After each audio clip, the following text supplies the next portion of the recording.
Welcome to the Global Pulse, a short video series where our experts break down a trending topic in international business and why it matters to you.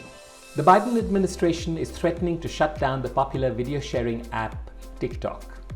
Although TikTok has 150 million US users, its parent company ByteDance is Chinese. ByteDance has been given the choice to sell the US unit or to face a nationwide ban. The Chinese government has made it clear that it will oppose any sale of TikTok. This is not the first attempt to ban TikTok. President Trump tried to force a sale in 2020 based on similar security concerns. TikTok CEO Shou Zi Chew was on Capitol Hill late March to defend TikTok, but he faced bipartisan hostility. There are two main concerns that US policymakers have. The first is over the handling of user data. The fear is that as a Chinese company, ByteDance would have to hand over any data that the Chinese government requests. So the data of its 150 million US users could end up in Chinese hands, which it is argued would pose a national security risks. It should be noted that it's not clear that TikTok collects any data that other social media companies don't, and no evidence of large-scale data handover to the government has ever been presented. Also, Mr. Chew said that the Chinese government has never asked for any data and they would not share data if asked. However, I don't think his answer satisfied anyone.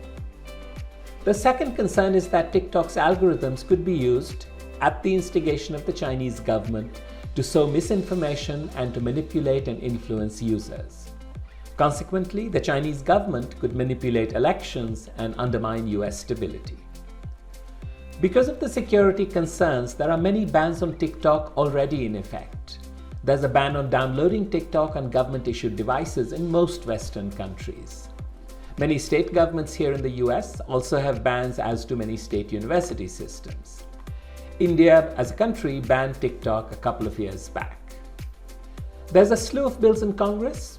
One that has received a lot of attention lately is the Bipartisan Restrict Act, sponsored by Senators Warner and Thune.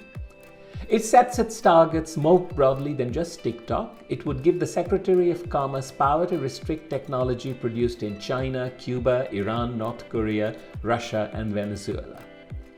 Mr. Shou Zi Chew was trying to push something called Project Texas to Congress. And this is a company plan to secure US user data on servers within the United States under the control of a US company, Oracle to be precise. Suffice it to say that people in Congress seemed unconvinced. There has been some polling on the TikTok ban. A Pew poll showed that there is a stark generational divide on the issue. Overall, more Americans support than oppose a US government ban on TikTok, with 50% supporting, 22% opposing, and 28% undecided. In the 65-plus age group, 71% support and only 4% oppose the ban. However, in the 18 to 29 age group, only 29% support a ban and 46% are opposed to it. Which brings me to the opposing argument. A ban would restrict the ability of millions of Americans to freely express themselves. The fact that TikTok is favored by young people has led many lawmakers to dismiss their concerns. The suggestion is that they are shallow and do not sufficiently appreciate weighty national security issues. There is more than a hint of condescension in the remarks of many lawmakers. The content of the bulk of videos on TikTok should have no bearing on the freedom of expression question. Freedom of expression should only be curtailed under the most extreme circumstances.